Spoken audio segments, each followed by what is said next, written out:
Želim vam svima dobro večer. Danas sam već imao nekoliko govora, tako da sad sam onako u zamahu. Dobro je što nije toplo, možemo duže da ostanemo. Inače da je toplo već bi spavali. Tako da danas je pred nama jedna tema koja je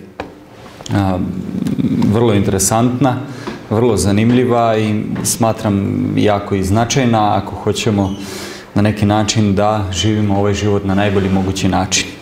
Tako da, jučer smo govorili da je nešto što je jako značajno, a to je da je on predvodnik, inspirator svih naših reči i postupaka i da sve što u životu radimo prvo mora da se počne u našem umu. I kada se to začne u našem umu, onda su to izlazi, jer kroz reči, a onda i kroz postupke, jer to seme koje je posejano će sigurno jednog dana doneti roda. I onda smo rekli da je zapravo jedan idejni vođa našeg karaktera i arhitekta našeg života. I onda smo rekli da jako je važno da postavimo stražare na ulaze u naš zapravo u naš mozak, to su ovih 5 čula koje ovdje možemo vidjeti, vid, sluh, dodir, miris i ukus, i da zapravo mi komuniciramo sa ovim svetom koji je oko nas kroz ovih 5 čula. I svaka informacija dolazi kroz ovih 5 čula u naš i to naravno posle utiče na formiranje naših misli, a onda i na formiranje naših osjećanja, a onda osjećanje i misli se međusobno povezuju, misli utiču na osjećanja, osjećanja utiču na misli. I sad, danas ćemo malo razgovarati o tome šta je važnije, da li taj misaoni deo, taj intelektualni deo ili taj emotivni deo, te emocije, osjećanja i tako dalje. I malo ćemo zaviriti u ljudski mozak i onda ćemo analizirati taj limbički deo, to je srednji deo ljudskog mozga, i taj čeoni režanj gdje se nalazi taj intelektualni deo ili misli. I ne znam, šta mislite ovako na početku, šta bi bilo važnije, osjećanja ili ovaj misaoni deo? Šta je kod nas u životu nekada važnije? Misaoni deo. A šta je sa emocijama? Onda oni nisu važni. Ali ne mogu emocije da upravljaju našim životom, jel da? A ja srećem ljude vrlo često koji imaju težak život jer njihovim životom upravlja emocija. I onda su vrlo strastveni, vrlo su emotivni, nastupaju i misle da sve to što emocija oboji u belo, žuto, ružičasto ili ne znam koju boju, da to tako u životu mora biti. A zapravo ne mora, jer to bi moralo da se nekako analizira kroz ove misli. Jer zajedno misli i osjećanja grade jedan sistem uverenja, a taj sistem uverenja se naziva ljudski Zapravo to je ceo taj paket o čemu mi danas govorimo. A taj onda gde su i misli, osjećanja i sistem uverenja, je predvodnik, inspirator čitavog našeg života, arhitekta. To je onaj koji crta kako će naš život izgledati. Sad, povezanost između mozga i je od posebnog značaja za oblast kako psihijatrije, tako i dihotomije između i mozga, i vrlo se razmišljalo gde je taj a gde je taj mozak, i Gabbard je 2005. godine tvrdio da mozak i nisu odvojeni entiteti, već da je aktivnost ljudskog mozga. Znači, mozak je taj materijalni deo koji se sastoji od neurona, a je ono što mozak zapravo proizvodi. Sad, šta je nama važnije? Mislim da je to povezano jedno sa drugim, ali večeras ćemo više možda staviti naglasak na tu materiju, više ćemo govoriti o tome kako mozak izgleda, od čega se sastoji i šta on stvara, da bi došli do toga šta je taj i šta je tu važnije, a šta je manje važno. Zašto je to nama značajno? Zato što sve to u paketu stvara čežnje i namere srca, naše odluke, kako ćemo postupiti sa uverenjima, a to onda formira navike formiraju karakter, a karakter na kraju nam pokazuje pravac ili naš život, zapravo našu sudbinu. I onda smo rekli da ljudi koji hoće da menjaju svoju sudbinu, koji hoće da menjaju karakter, moraju početi u ovde gore da bi se stvari promenile. A da bi se misli menjale, da bi osjećanja bila drugačija, treba da postavimo stražare na čula. I onda smo rekli da kroz čitavu istoriju ljudskog roda ono zlo koje ne želi da mi živimo najbolje živote, koje ne želi da mi kroz život prođemo onako srećni i zadovoljni, se brine i stara da poseje lošu priču, stvori loše, negativne misli, kratkotrajna osjećanja, pa onda loša uverenja, laži, da bi na kraju formirao čitav naš život i srušio naš čoveka kao takvog i odveo ga u neku propast. Tako da, neki autori kažu da šta god da učinite u životu, prvo se to mora naučiti u umu. Šta god da činite u životu, šta god da radite, prvo to mora da se nauči u umu. A mozak je njegova mašinerija. Sada ulazimo u temu. Znači, mozak je jedna fabrika koja proizvodi taj um. Um može učiniti samo ono za što je mozak sposoban ili oslobođen. Um ne može da uradi više ako nema dobru fabriku. Tako da, ako naš mozak nije kako treba, onda i naš um će biti na niskom nivou. Pa čovjek, dakle, mora otkriti prvo kakav mu je mozak da bi mogao shvatiti svoje ponašanje. Zašto se ponaša na takav način na kakav se ponaša? Zašto donosi takve odluke? Zašto govori takve reči? Zašto mu izgleda život takav kakav mu izgleda? Znači, prvo mora da razume kako mu funkcioniše mozak, da bi znao šta je u njegovom umu i šta taj um na kraju stvara. Kako se stvara taj veličanstveni um za koji čeznemo? Kako se stvara taj dobar život za kojim čeznemo? Pogledajte kako kaže autor Daniel Goleman u knjizi Veličanstveni um. On kaže ovako: odlike veličanstvenog uma uključuju ličnu odgovornost, jasne ciljeve, dobru koncentraciju, efikasne socijalne veštine i kontrolu impulsa, motivaciju, integritet i kreativnost. I evo, to su recepti kako da imamo dobar život.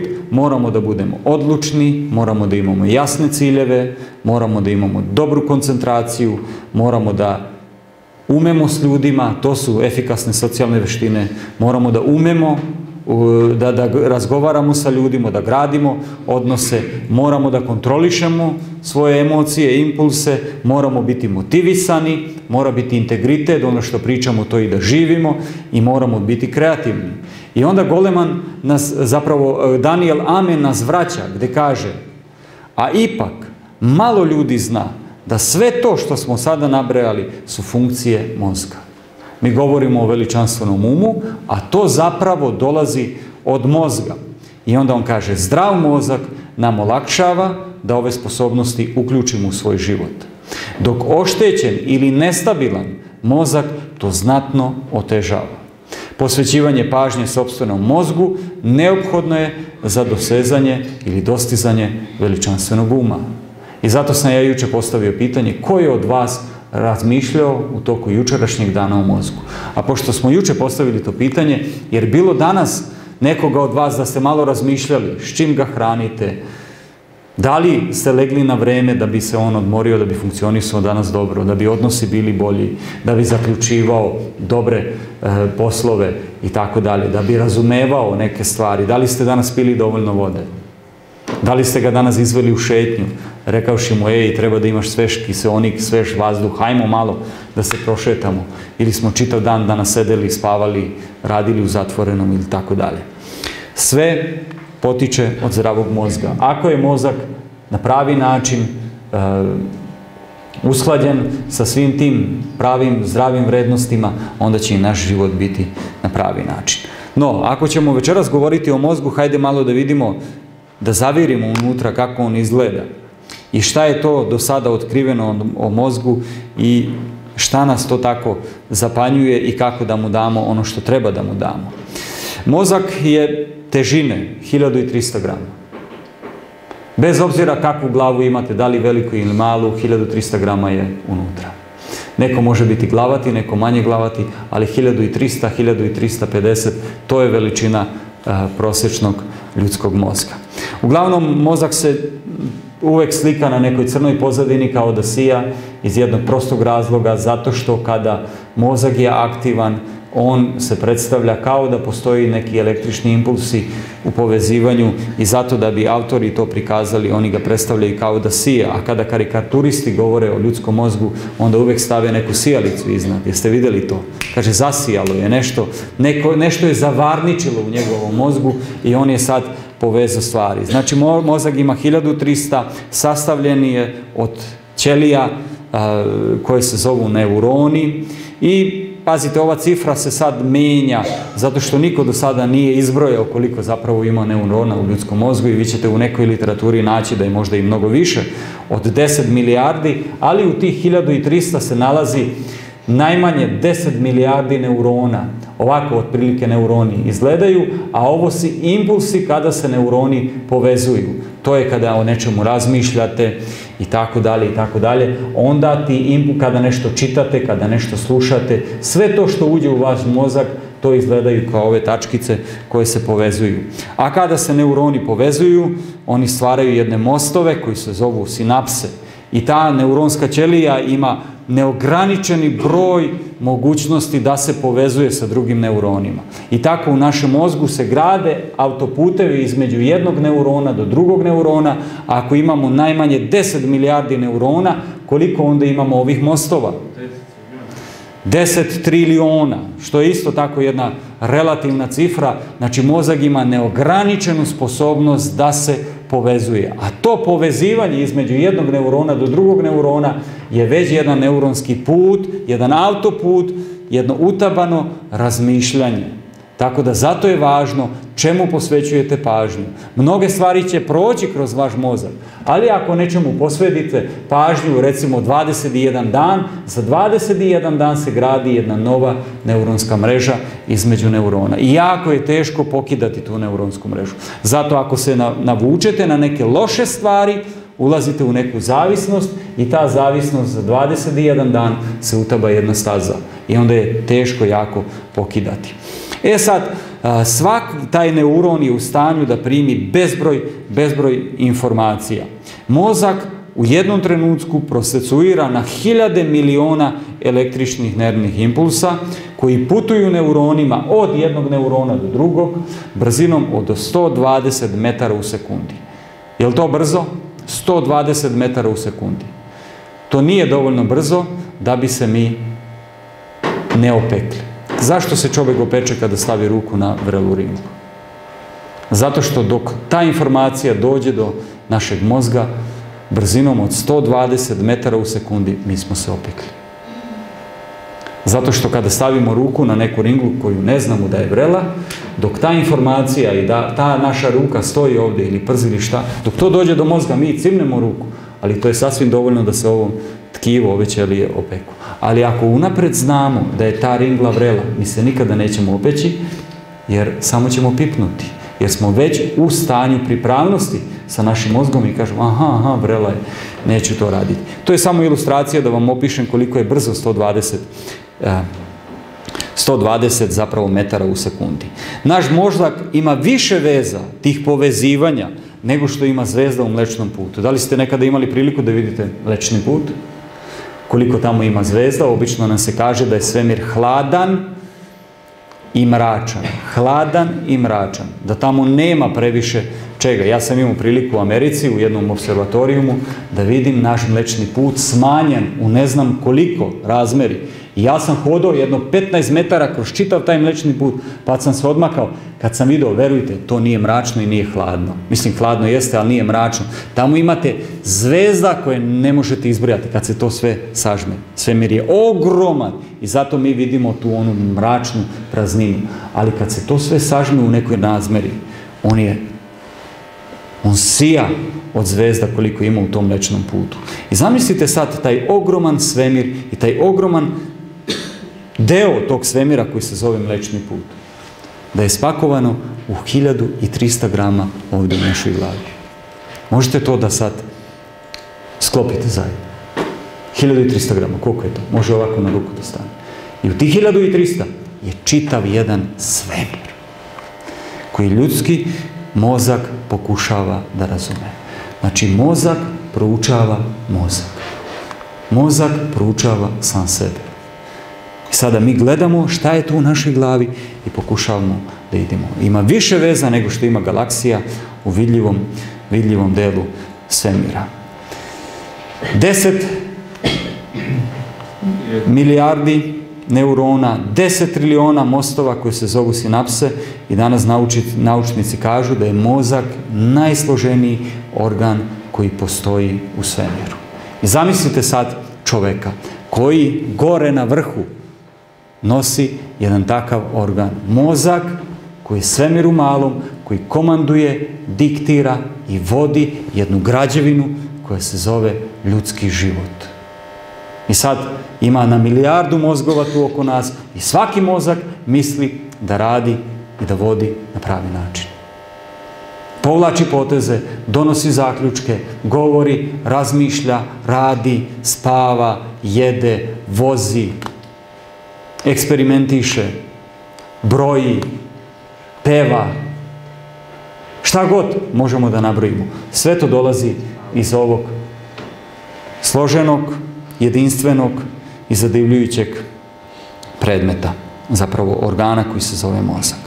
Mozak se deli na različite načine. Mi ćemo ga podeliti, eto jedan presek ljudskog mozga koji možda najčešće možete naći u nekoj literaturi. Mozak se deli na 5 režnjeva, ima 2 hemisfere, levu i desnu, ali nama su važni sada ovi režnjevi, ove oblasti u ljudskom mozgu. I ako počnemo ovdje od pozadi, to je moždano stablo, produžena kičmena moždina i tu imamo zašto je ona zadužena, tu je regulacija telesne temperature, tu je srčani ritam, tu je gutanje i tu se nalazi disanje. I vi imate neke organizme na planeti Zemlji koji nemaju razvijeni veliki mozak, to je ovo je mali mozak, koji imaju razvijenu kičmenu stablo i mali deo tog malog mozga, ali oni žive. I oni ne razmišljaju, a žive. Zato što u toj kičmenoj moždini se nalazi regulacija telesne temperature, srčani ritam, gutanje i disanje. I njima je sasvim dovoljno da funkcionišu na ovom svetu, bez nekog razmišljanja. Ali onda idemo dalje, tu imamo taj mali mozak, gde je koordinacija i brzina obrade podataka, pa onda ovo veliko, ovo roze, plavo, šta je ovo? Žuto i zeleno, to je kora velikog mozga, ona se deli na 4 režnja, imamo taj potiljačni režanj gdje se obrada vida nalazi, pa onda imamo ovdje temporalni režanj, obrada čula i osjećanje pravca, pa onda imamo taj čeoni režanj, ovaj roze deo, koji je možda i najveći u ovoj kori velikog mozga, koji je zadužen za promišljanje, za procenu, i onda imamo tu zeleni deo, to je takozvani srednji mozak, ili bočni režanj, pamćenje, stabilnost, raspoloženje, tu je taj limbički sistem i tako dalje. I sada, kada bi vas neko pitao šta je od svega ovoga najvažnije za funkcionisanje čoveka? Naravno, čitav ovaj sistem je toliko uprošćen da bi mi mogli da razumemo. I čitav ovaj sistem je sistem koji vodi naš život, vodi naš organizam. Ali od svih ovih sistema koje ovdje nalazimo, ovih 5 koji su zaduženi za određene aktivnosti, šta biste vi rekli? Koji deo bi možda bio po vama, eto, najvažniji? I rekli bi, ovo je manje važno, a ovo je više važno. Ovo je kruna nečega što se zove čovjek. Crveni deo. Ma nema crvenog. Ima roze deo. Ovaj deo. Zašto mislite da je ovaj deo najvažniji? Kaže ovdje, tu gdje stavite ruku, ovaj deo. Zašto je ovaj deo najvažniji? Po vama. Šta biste rekli? Mislite da je promišljanje i procena najvažnija? Pa mislim da je to. U pravu ste. To je najvažniji deo ljudskog mozga. I tu se kaže da je čovjek čovekom ako ovaj frontalni ili čeoni režanj funkcioniše kako valja. Sve drugo će raditi dobro ako ovo funkcioniše kako valja. Jer svaka informacija koja uđe u ljudski mozak kroz 5 čula na kraju završi u promišljanju i u procenu. I ako ovo ne funkcioniše kako treba, ako ovdje neke stvari nisu kako treba, ako čeoni režanj spava, onda čitav naš organizam neće funkcionisati kako treba. Onda će sistem procene i promišljanja preuzeti neki drugi delovi ljudskog mozga koji nisu za to stvoreni. i to neće biti dobro. Hajde da vidimo kako to izgleda. Znači, mi ćemo ga podeliti na dva dela. Taj frontalni režanj koji smo vidjeli da je roze, on je manji deo, 1/3 ljudskog mozga je tu, a ovaj drugi deo u ovih 4 režnja je spojen zajedno. I sve što ulazi u naš mozak, ulazi kroz ovaj tamni deo, koji posmatra, opaža sve oko nas. I on, prolazeći informacija kroz ovaj deo, završava na kraju u ovom čevnom režnju koji sija, koji se bavi sa analizom, koji odlučuje šta će da se radi, koji kaže ovo je dobro, ovo je loše, ovo ću zadržati, ovo neću zadržati, ovo ću staviti u neku fioku, folder, ovo neću, ovdje ću posvetiti pažnju, ovdje neću uraditi. On je taj koji odlučuje, koji planira, koji izvršava, koji izdaje naređenje da će se stvari raditi. E sad, zato je to i prikazano na ovoj slici, da je ovaj deo uvek aktivan, koji nikad ne sme da spava, jer je on šef i vođa čitavog našeg organizma. Nije ovaj tamni deo, on ima određene funkcije, ali sve na kraju završi ovdje. Ali kada informacija prođe kroz ovaj tamni deo, to ja sad vrlo prosto vama pričam, kada to prođe kroz ovaj tamni deo, ona već dobije neko značenje, ta informacija. Već se nam to zalepi, značenje, emocija, osjećanje, misao, a to je sve ono što je pohranjeno u ovaj taman deo kada ovaj čevni režanj nešto obradi, onda ga stavi iza i kada informacija prođe kroz to iza, ona već je obojena. Da li je to radost, da li je to strah, da li je to dobro, da li je to loše i tako dalje. I to pomaže ili utiče na taj čevni režanj da bolju i bržu odluku donese. Da se ne bavi previše time. Hajde da vidimo kako znamo koji je sad taj deo važniji, a koji je manje važan. Ovaj čovjek koga vidite ovdje se zove Phineas Gage. Phineas Gage je poznat u neuronauci jako, jer na njegovom slučaju je počelo da se izučava i da se gleda koji je deo važniji, a koji je manje važan. Phineas Gage je živio od 1823. godine do 1860. Znači, umro je sa 37 godina. I već u tom mladom domu vidite da je bio on značajan. I on je legenda u toj neurobiološkoj nauci. On je prvi jedinstveni slučaj osobe koja je pretrpela promjene ponašanja posle jedne teške povrede mozga i on je dao ogroman doprinos razvoju moderne psihijatrije i neuronauke. Znači, Phineas Gage je bio jedan mladić koji je radio na Rutland železnici u Americi. Bio je poznat kao mio, srdačan, odgovoran čovjek. Ali on se menja nakon što je doživio nesreću. Tog dana je krenuo na posao, imao je suprugu, 2 dece, pozdravio se, pomolili su se za ručkom i on je otišao. I oni su tada bušili određene stene, a stena se tako bušila što su imali određeno svrdlo koje je kopalo rupu u toj steni i onda su, kad je bilo dovoljno duboko iskopano, sipali barut i onda na taj barut su sipali pesak i onda su uzimali jednu šipku koja je 1,5 m dugačka bila i nabijali taj pesak da bi se sabio taj barut. A on je bio čovjek koji je to proveravao da li je posao dobro urađen i onda je palio fitilj od gore i da taj barut eksplodira, da bi stena pukla, da bi železnica mogla da prođe. Bio je nadglednik, bio je odgovoran i zato su mu posvetili taj posao. Kada je on prošao, oni su imali apsolutno poverenje da su stvari urađene kako treba i da može da se odradi posao do kraja.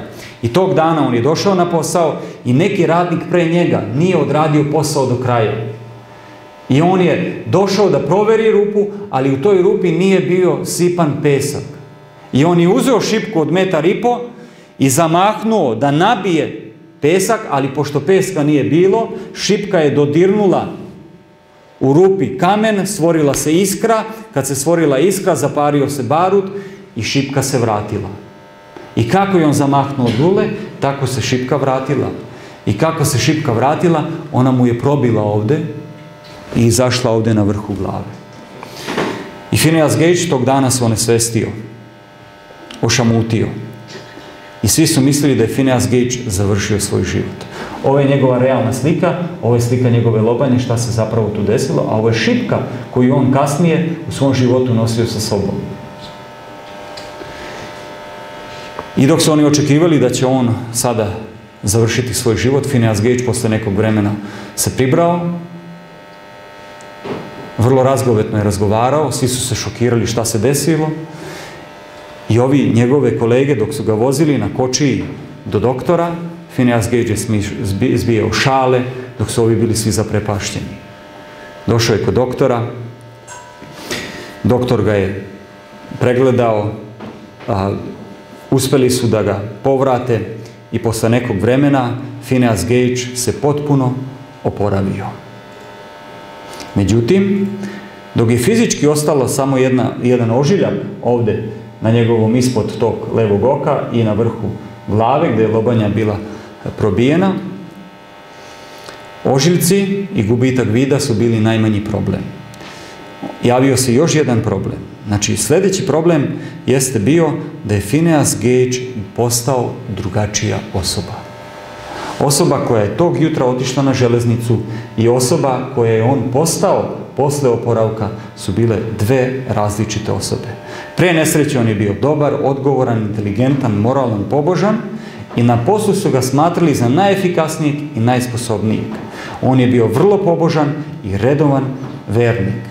Međutim, kada se oporavio, postao je neodgovoran, pretvorio se u nesavesnog, nemoralnog i u negativnom smislu ležernog čovjeka. Vrlo brzo je izgubio posao, počeo je da psuje, da pije, pokazao je nemar na svakom koraku, počeo je da se tuče, ostavio je ženu, ostavio je decu, priključio se cirkusu. Prosto jedna osoba prestao je da veruje u Boga, više nije praktikovao nikakvu pobožnost i od najboljeg radnika postao je nezaposlen, bezbožan, neodgovoran i razdražljiv. I od dana nesreće živeo još 13 godina. I onda je putovao s cirkusom da bi svet video čoveka koji je preživeo nešto što niko drugi ne može da preživi. Kasnije su istraživali šta se desilo sa njime, istraživanja su pokazala šta se dogodilo. Nova dostignuća u neuronauci su približila objašnjenje ovog spleta okolnosti prema Gageovoj i promjena u Gageovoj ličnosti nastale nakon nesreće. Pravili su rekonstrukciju i gledali su šta je bilo oštećeno i shvatili su da je bio oštećen taj frontalni, čeoni režen, onaj crveni što ste rekli.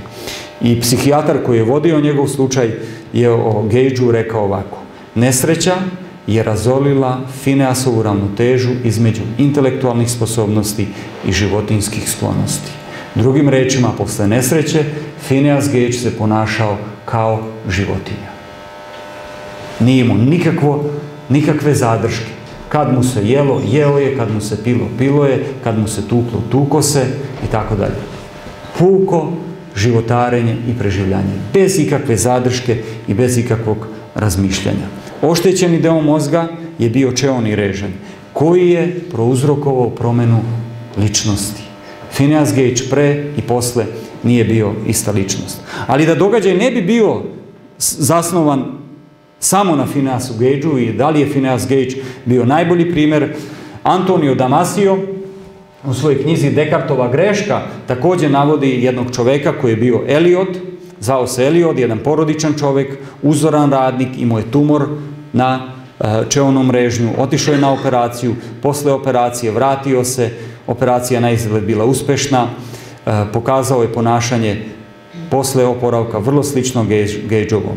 Postao je impulsivan, nemaran, nedisciplinovan, nije imao prioritete u životu. Eliotova ličnost se totalno promenila. I takve imate sijaset tih nekih naučnih istraživanja gdje oštećeni čeoni režen proizvodi promjenu ličnosti. Danas lobanja Phineasa Gagea i ova šipka se nalazi u muzeju anatomije Warren na Harvard univerzitetu i ta tragična nesreća je poslužila naučnim krugovima da vide kako je čeoni režan ljudskog mozga odgovoran, slušajte zašto, za moralno rasuđivanje. Moralno rasuđivanje i društveno odgovorno ponašanje. Ako čeoni režen ljudskog mozga ne radi, mi nismo sposobni da rasuđujemo šta je moralno, šta je nemoralno. Mi nismo sposobni da budemo društveno odgovorne jedinke u društvu. Pravimo probleme. Nauka je na ovom slučaju otkrila gdje se nalazi komandni centar ljudskog organizma. Moje pitanje za vas. Da li živimo u vremenu gdje je moralno rasuđivanje i društveno odgovorno ponašanje na vrlo niskom nivou? Da li živimo u društvu koje danas ne zna šta je moralno, šta je nemoralno, šta je levo, šta je desno, šta je dobro, šta nije dobro? Ja ne znam kakvo je stanje u Makedoniji, ali kod nas reality show koji je Farma, Veliki brat, Hotel Maldivi i tako dalje, skrivene kamere postavljene i gdje mi gledamo ljudske živote, to je tako popularno da više od polovine Srbije danas to gleda. I onda mi analiziramo, šaljemo poruke i tako dalje. Ima li to kod vas? Jeste čuli za Exit festival? Nedavno je bila reklama za Exit festival ovakva. I čitav Beograd i čitava Srbija je bila oblepljena sa ovakvom slikom. Šta vam ovo pokazuje? Ja vozim, porodičan čovjek, supruga, 2 male devojčice i mi gledamo ovo. Da li je ovo primjer društveno odgovornog ponašanja i moralnog rasuđivanja? Šta vam ova slika govori? Šta vidite na slici? Vidite jednog muškarca, slobodno, ovo su 2 devojke, ovo neki 3. muškarac. Jo, šta je ovo? I svi smo mi to gledali. I niko od nas nije rekao ni reč. To je prošlo. Pa je moguće da je taj frontalni režan ljudskog mozga, taj koji je zadužen da bude arhitekta našeg života i karaktera, da on ne postoji, ili je totalno uspavan, ili je totalno oštećen. Mi svi gledamo te serije i te programe i šaljemo poruke i glasamo.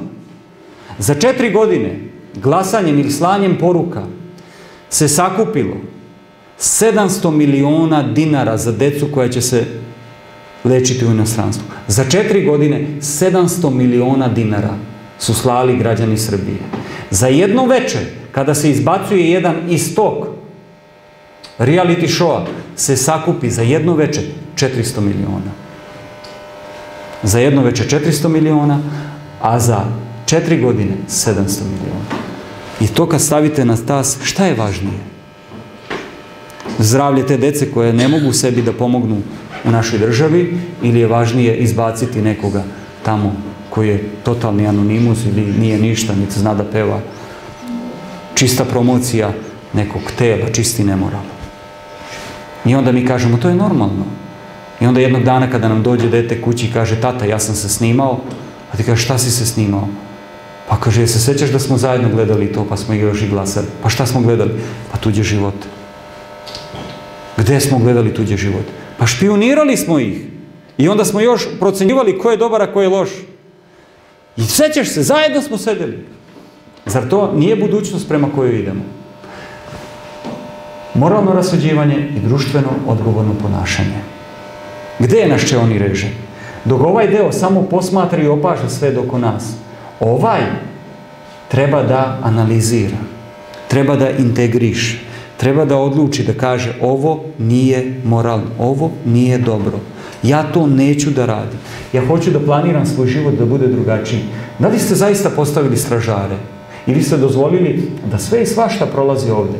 A kada prođe, ono će se zakačiti ovde. I ako mu posvetite pažnju, ono će ostaviti svoj trag.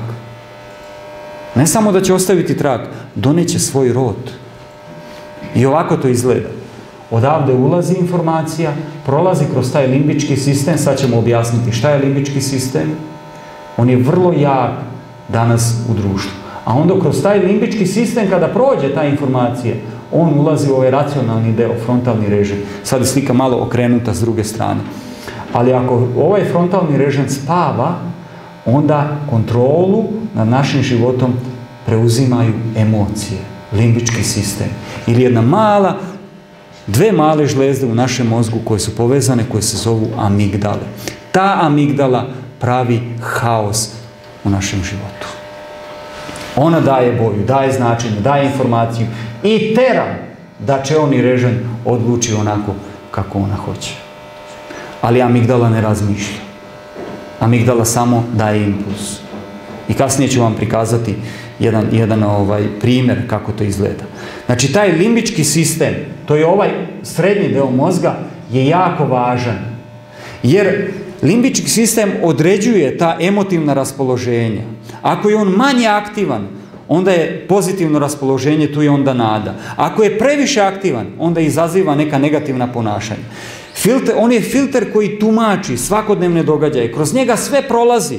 Kroz taj filter tog limbičkog sistema. On daje značenje, on daje boju, on daje lepotu, daje nijanse, utiče na motivaciju i na elan, utiče na međuljudske veze i na odnose. I funkcije tog limbičkog sistema su kontrola našeg raspoloženja, jaka osjećanja, moduliran motivaciju, određuje emotivan ton, bliskost, da li ući ili ne ući, osjećaj mirisa je tu. Tu je i libido. I ovo su sad jako važne stvari. Osjećaj mirisa. Recimo, imali ste neku simpatiju i ta simpatija je imala određeni parfem, određeni miris koji je koristila. I vi ste se sad zaljubili kao mladić u tu neku osobu ili kao devojka u tog mladića i prošlo je vreme i vi ste sad osnovali porodicu i tako dalje. Ali to je ostalo negdje tamo. Taj limbički sistem je to registrovao. Zato što je bila jaka emocija, pubertet je bio i tako dalje. I posle nekog vremena vama je u braku loše. Ne ide sve dobro. Ljuti ste, tražite neki izlaz i desi se da sretnete tu osobu, a ona još uvijek ima isti miris. I čim ta informacija uđe u vaš mozak, ovaj limbički sistem će se probuditi. On će biti tako jak da će poslati informaciju i vi ćete početi da razmišljate, a kako bi bilo da sam ja uradila nešto s ovim čovekom? Kako bi bilo da ja sad probam ponovo? I on će vam dati, obojit će to, pojavit će se jaka osjećanja. On će kontrolisati vaše raspoloženje, postaćete življi. I tako dalje, i tako dalje. Zato to mora biti pod kontrolom. Ako limbički sistem nije pod kontrolom tog čeonog režnja, frontalnog dela, onda ulazimo u depresiju, ulazimo u tugu ako je on jači, ako previše radi. Onda smo usmereni na negativno. Neuroza se pojavljuje, promjena motivacije i energije, negativizam, osjećaj krivice, nisam dovoljno dobar, pogrešio sam, društvena izolacija, povlačimo se, nisko samopoštovanje, nikad ništa nisam uradio, nizak libido, nezainteresovanost za zabavne stvari. I to je onda povezano sa određenim hemikalijama ili sa određenim neurotransmiterima. To su hemikalije koje kad se povezuju, kada se dodiruju dva neurona, to se zovu, krajevi se zovu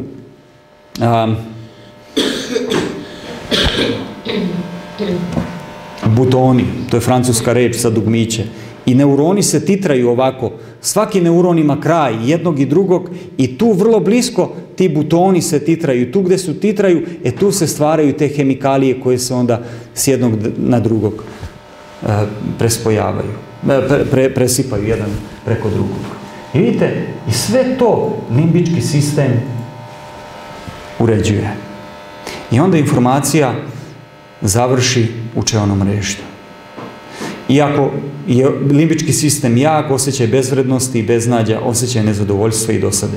I vi sada kada pogledate ovo, zašto je zadužen taj unutrašnji deo ljudskog mozga, taj limbički sistem, pogledajte, zar ovo nije opis društva u kojem mi živimo?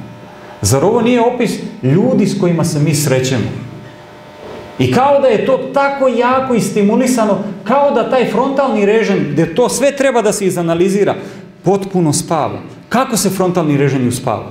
Recimo kafom, alkoholom, nezdravom masnom hranom, nespavanje dovoljno, bavljenje nekim lošim informacijama, gledanjem loših kanala, da ne kažem kanala koji nisu za gledanje.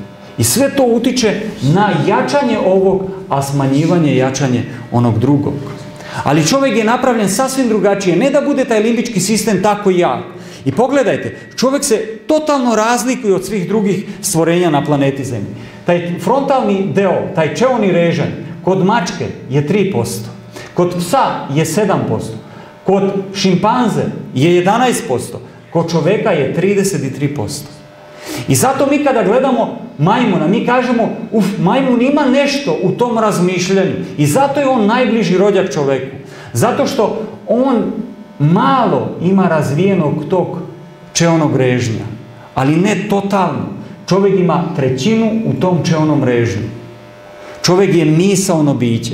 Biće koje treba da razmišlja. Ne biće koje treba da skače sa lijane na lijanu ili sa žene na ženu. Kod ovih drugih organizama, neki drugi delovi ljudskog mozga su razvijeni da bi mogli da se orijentišu, organizuju, jer oni rade po instinktima i oni tako žive. A čovjek ne treba da živi po instinktima, čovjek treba da živi po razmišljanju, po promišljanju. I zato mi imamo ovakve teme. Da vas malo prodrmamo, da vam kažemo, da počnete da razmišljate. I taj čeoni režanj je komandni centar čitavog organizma. On je šef našeg života.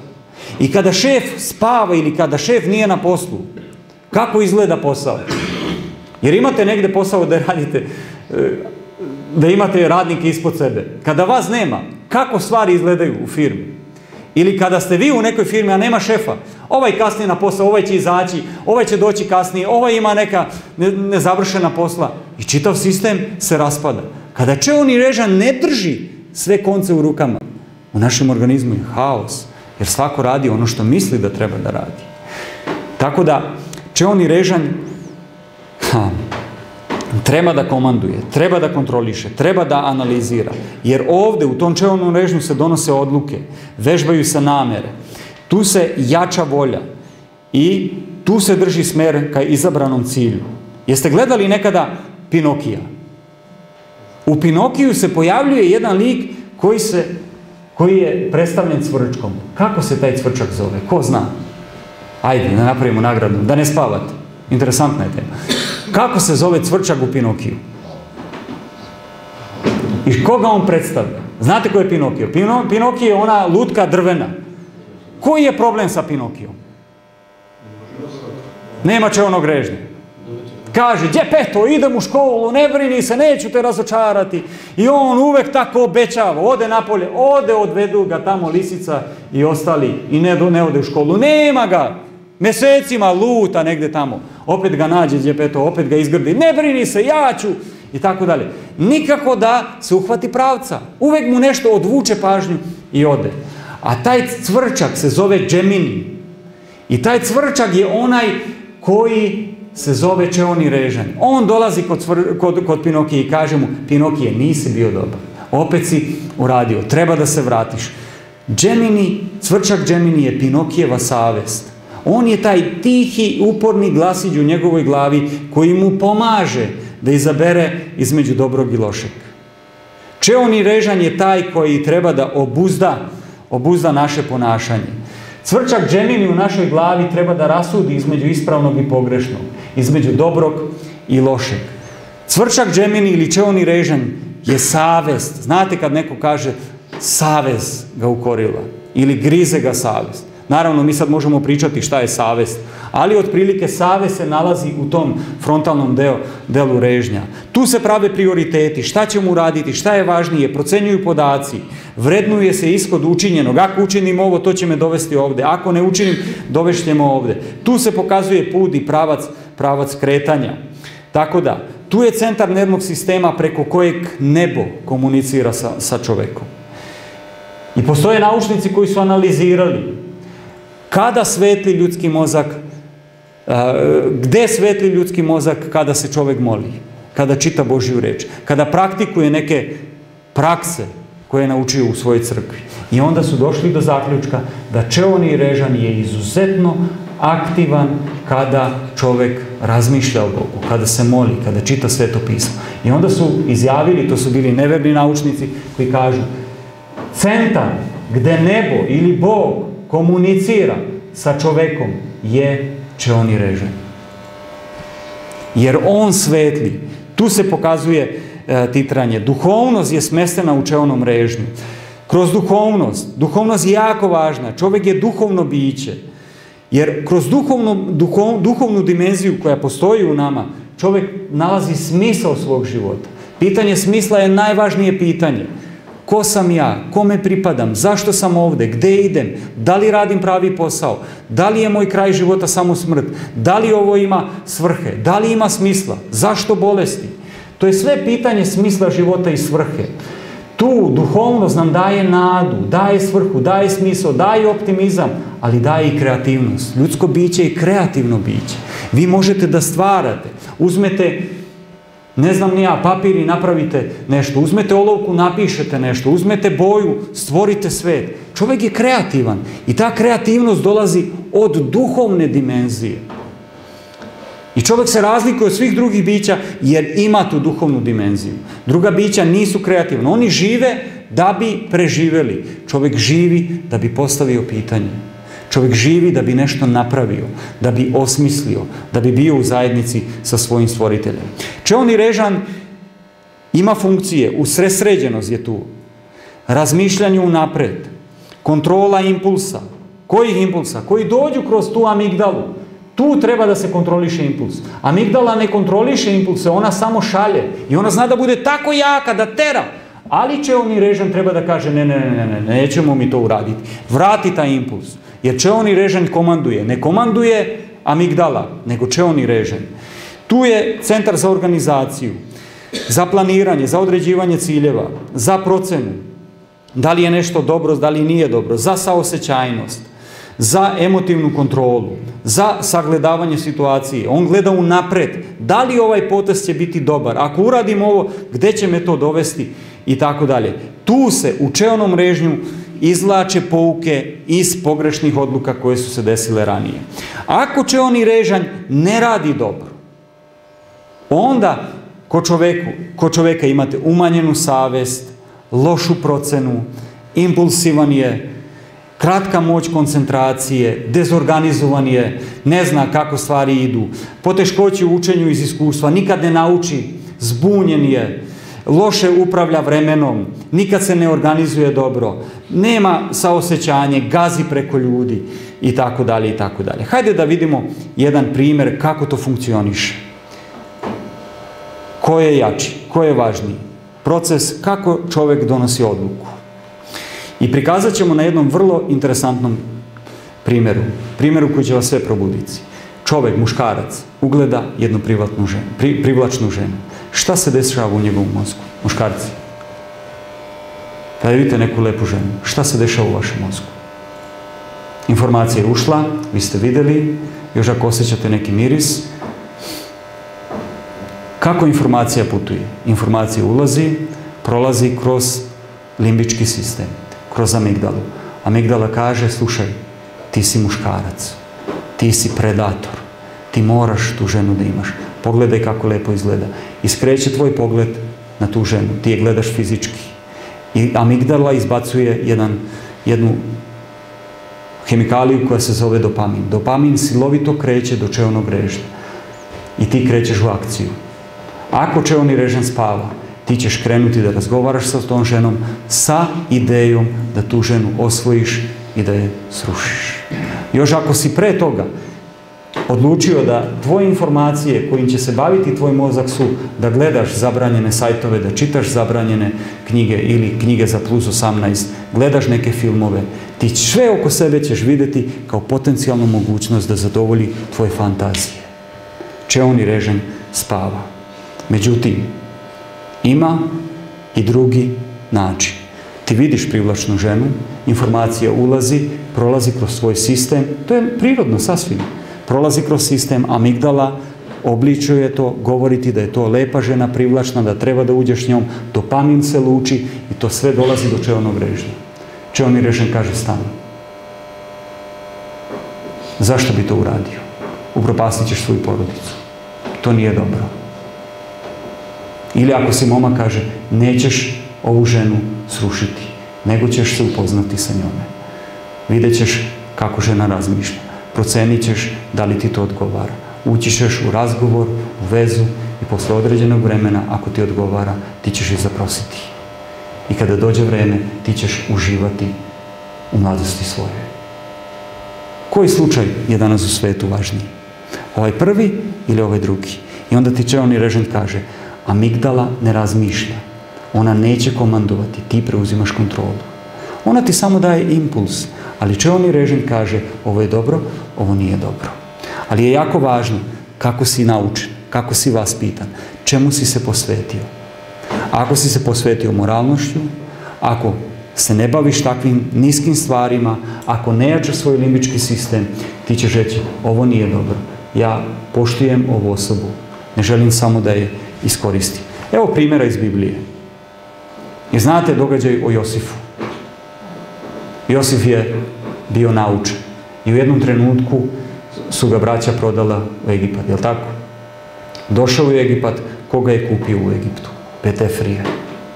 I kupio je ga je tamo jedan koji se zvao Petefrije, dvoranin faraonu, zapovednik stražarski, čovjek misirac. Kupi ga od Ismailjaca, koji ga odvedoše onamo. I Gospod beše sa Josifom, te beše srećan i življaše u kući gospodara svojega misirca. I gospodar njegov vide da je Gospod s njim i pazite, ovaj ga zapaža, vidi da sve napreduje u životu i da sve što radi Gospod vodi u napredak u ruci njegovoj. I Josif je stekao milost u njega, dvoraše ga i najpošle poslavi ga nad čitavi dvorom svojim. I šta god imaše, njemu predade u ruke. A kada ga postavi nad dvorom svojim i na svim što imaše, od tada Gospod blagoslovi dom misirca radi Josifa. I blagoslov Gospodnji beše na svemu što imaše u kući i u polju. I ostavi u Josifovim rukama sve što imaše i narazbiraše ni za što osim jela koje jedoše. A Josif bijaše lepa stasa i lepa lica. I dogodi se posle, te se žena gospodareva zagleda u Josifa i reče, imam sjajnu ideju, lezi sa mnom. Pojavio se Josif, mlad, zgodan, naučit, pošten, blagosloven. Sve što radi, cveta. Čega god se dohvatio, stvari su išli na bolje. I sad video je njegov gazda da ide dobro, pa mu dade sve u ruke. Poštovao ga je. Ali to je vidjela i njegova žena, koja je imala jak limbički sistem. I razmišlja ona, kada bi Josifa pridobila na svoju stranu, lako bi mi mog supruga sklonili, žene. I onda je dolazila i onda mu je lepo šaputala, Josife, vi kako si lep, vi kako si izgled. Pa gde bi nam svet bio da ja i ti se udružimo i da sretimo ovoga našeg? Lezi sa mnom. A on ne hte, kaže ovdje. Nego reče ženi gospodara svojega, eto gospodar moj ne razbira ni za što je u kući, nego što god ima dade meni u ruke. Ni sam nije veći od mene u ovoj kući i ništa ne krije od mene osim tebe, jer si mu žena. Pa kako bih učinio takvo grdno zlo i Bogu zgrešio? I ona govoraše takve reči Josifu svaki dan. Ali Josif nije hteo da se bavi tim informacijama. Nije hteo da sluša i nije hteo da legne sa njom, niti da se bavi kod nje. Bežao je od toga svega. Nije hteo sebe da izloži, da padne. A jedan dan, kada dođoše Josif u kuću da radi svoj posao, a ne beše nikoga od domašnjih u kući, ona ga uhvati za haljinu govoreći, lezi sa mnom. A on ostavio joj u rukama haljinu svoju, pobeže i otide. A kad ona je vidjela da je on ostavio haljinu u rukama njezinim i da je pobegao, viknu čeljad svoju i reče im govoreći, gledajte, doveo je čoveka Jevrejina da me osramoti. Dođe k meni da legne sa mnom, a ja sam vikala iz sve glasa. A kada oni ču da ja vičem, kada je on čuo da ja sam vikao, on ostavi haljinu svoju i pobeže od mene i otide. I ona ostavi haljinu njegovu kao dokaz da dođe njen muž da mu pokaže. I tada mu reče ovako govoreći, sluga Jevrejin, koga si nam doveo, dođe k meni da mene osramoti. A ja povikah iza glasa, te on ostavi haljinu svoju, pobeže. A kada gospodar njegov ču reči žene, gde mu reče, to ti je učinio sluga tvoj, razgnjevi se vrlo. I gospodar Josifov uhvati ga i baci ga u tamnicu, gde ležahu sužnji carski. I on bi onda u tamnici. Ali Gospod beše sa Josifom i raširi milost svoju nad njim i učini te omilje tamničaru. Šta se desilo ovdje? Da je bio savremeni Josif i živio u našem sadašnjem svetu, Josif bi odlučio sasvim drugačije. Ali Josif nije odlučio po nagonu. Nije odlučio po amigdali koja je izbacila dopamin i koja mu je rekla, Josife, dobra je prilika. čeoni režim ga je zaustavio. I onaj čeoni režim koji je analizirao je rekao, slušaj, nije to najbolja stvar. Jer ako sabereš 2 i 2, upropastit ćeš sve poverenje koje si dobio. Nemoj to raditi. Josif je bio vaspitan na sasvim drugačiji način. Njegov čeoni režim je bio jak u ovom trenutku. I Josif nije poklekao. Nije legao sa njom. Gde je završio? Je se isplatilo? Mi kada gledamo sad tu priču svetskim očima, Josif je pogrešio. Neko bi rekao, ma trebao je da uradi. Bolje bi mu bilo. Ali Josif je povukao potez koji je možda danas nerazumljiv. Povukao je sasvim drugi potez. Zaustavio se. Imao je vrlo razvijenu duhovnu inteligenciju. I tako je Josif stekao jedan duhovni kapital koji je drugačiji od tog materijalnog kapitala koji mu je nudila Potifareva žena. Njemu su stvari bile važnije, kako će izgledati, šta će uraditi i tako dalje. Vrlo brzo, zapravo posle nekog vremena, Josif je izašao iz tamnice, Petefrije ga je prihvatio jer je znao svoju ženu, ali je morao da stane na njenu stranu, a ne na stranu sluge. I Josif je napredovao tako da je bio prvi do faraona. Postao je princ Egipta. Zahvaljujući stvarima koje su bile za njega, a i za ljude oko njega važnije.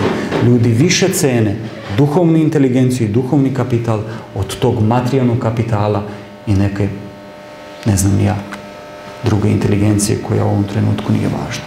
Znači, dragi moji, čeoni režim je stvoren sa zadatkom da čita, da bira između miliona ulaznih informacija kako bi napravio najbolje planove za naš život. To znači da je ljudsko biće, vi i ja, mi smo stvoreni da razmišljamo. Mi smo stvoreni da budemo u konekciji sa stvoriteljem. I ovaj zapis kaže da je Josif nije zgrešio Bogu i da ga je Bog nagradio i čuvao čak i kada je bio u tamnici. Mi smo stvoreni da uživamo u životu, u radosti i u dugovečnosti. Ne u trenucima koji će trajati 10 minuta koji će upropastiti čitav naš život. Mi hoćemo trajnije ispunjenje, trajniju sreću. Mi hoćemo da povlačimo mudre poteze za naš život. Ne trenutno zadovoljenje kao što mu je nudila Petefrijeva žena. Zato mi se nalazimo u jednoj borbi, gde se bori borba za naš čeoni režim. On je meta. Zato što on donosi odluke na koju stranu ćemo stati. I zato danas svi mediji i sve što se radi oko nas se radi da bi se taj čeoni režim uspavao. Da čovjek ne bi donosio dobre odluke. Jer ako čeoni režim spava, neće se vagati činjenice, donosit će se površne odluke kako o našoj zdravlju, tako o našoj sreći, tako o našoj budućnosti. A tu u čeonom režnju se kuje večna sudbina ljudskog bića. I ovo smo vidjeli kako se donose odluke i već smo o tome zaključili. Važno je šta radite ovdje. I zato budite mudri i hranite svoj um i mozak sa dobrim stvarima. Kineski zid, i s tim završavamo. Kineski zid je najveća građevina koju je čovjek napravio. Proteže se od stepa Srednje Azije do Žutog mora, ukupnom dužinom 8851 km. Glavni deo kineskog zida je dugačak 2450 km. Visok je 10 metara, negdje je čak i 16 metara. Širok je 8 metara da dve dvokolice mogu da prođu.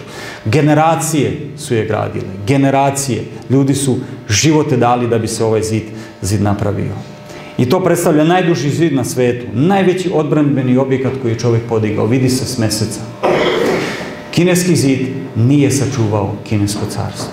Iako je ogroman, veliki i građen godinama, kineski zid je pao. Nije srušen, ali je pao. Kako je kineski zid pao? Nije bio siguran. Zato što neprijatelj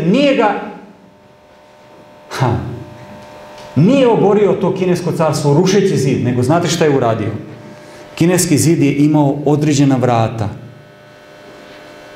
Neprijatelj je došao i potkupio je vratare. Nije srušio zid, nego je potplatio vratare.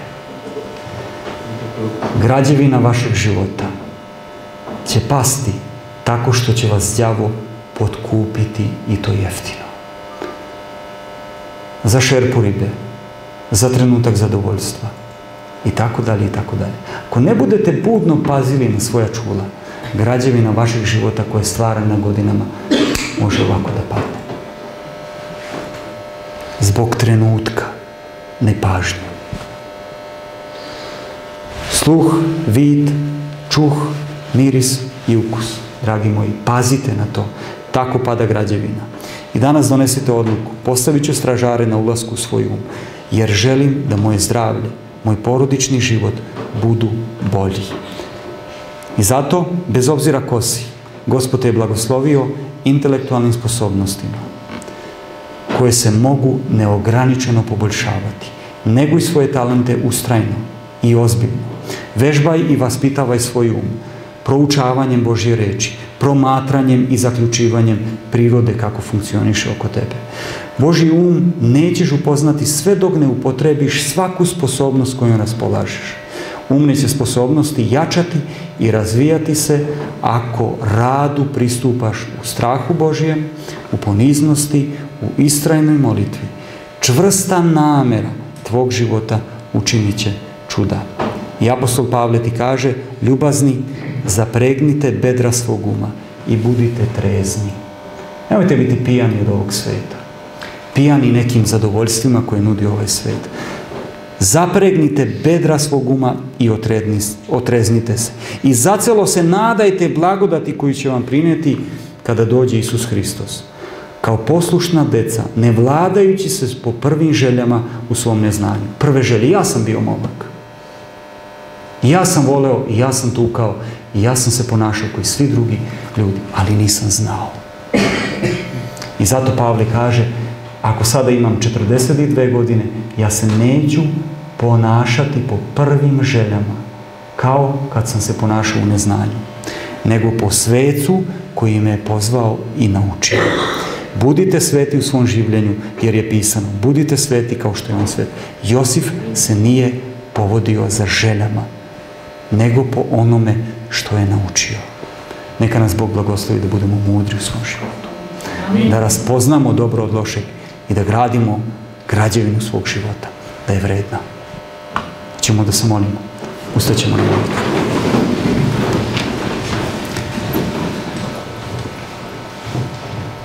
Dragi nas nebeski Oče, hvala ti što smo i večeras zašli duboko u naše umove, gdje smo mogli da se upoznamo sa funkcionišanjem najsloženijih organa koje si nam dao. Pomozi nam da budemo mudri, da razumemo ovu poruku, da donesemo odluku i da postavimo stražare, da pazimo o svom mozgu, da pazimo s čim ga hranimo, jer će to proizvesti um koji će nadalje komandovati građevinom koju si ti napravio, a zove se naš život. Blagoslovi nas, čuvaj nas, umudri i vodi kroz ovaj svet. Nemoj da se ponašamo i povodimo za vrednostima koje nudi ovaj svet, za nekim pukim željama koje nemaju nikakvu vrednost niti ikakav temelj. Pomozi nam da budemo ljudi u pravom smislu reči, onakvi kakve si nas ti zamislio. Predajemo se u tvoje ruke večeras, molimo te da nas čuvaš, vodiš i štitiš od napada zla. Hvala ti na svemu dobrom što nam daješ u ime tvog Sina Isusa Hrista. Amin.